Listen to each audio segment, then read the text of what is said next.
来，胡子，6点了，快点。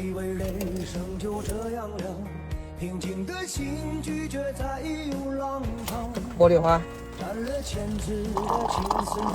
全程61公里，大约需要51分钟。我来重庆跑的也不算少了，但是从来没见过这么大的雾，感觉整个重庆都被大雾一团团的围住了。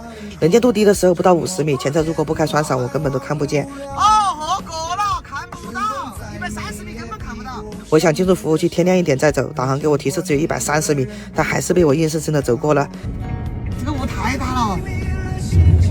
进不了服务区，我就只想下高速。刚才差一点点，我又来不及练到，还好是过来了。现在的速度很慢，离收费站大概就50米吧，根本都看不到、看不见。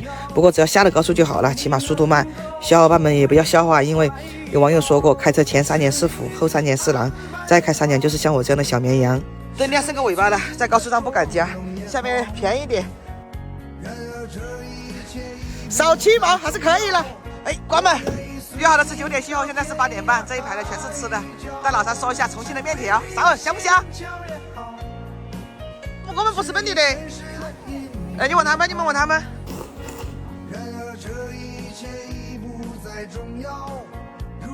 每次跑完长途，我都要把车子给检查一下。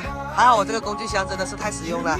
这螺丝刀、电扳手一共48件，家里车上的都备2套。上次有家人说没有抢到，所以这次我联系了官方，争取了2000个同款的工具箱套装给到大家，名额更多了，几率更高，纯纯为爱发电了。这些都是装备里的，这一套工具都齐活了，经常出车更不用说。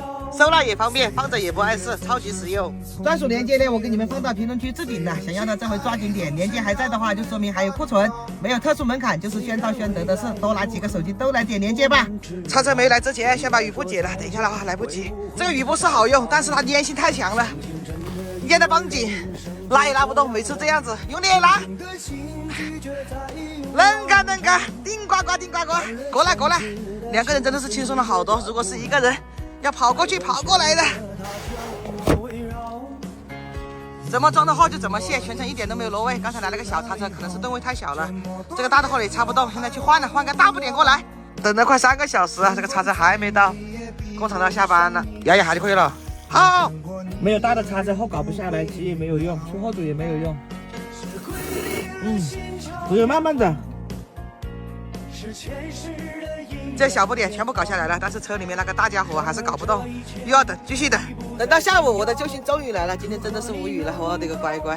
现在我离老家很近，只有100多公里路，但是这一次我是打死都不会回家的，因为每次回家又是新房子，回家就舍不得走，一定要爬在外面，用力哦！用力！快！耶！啊！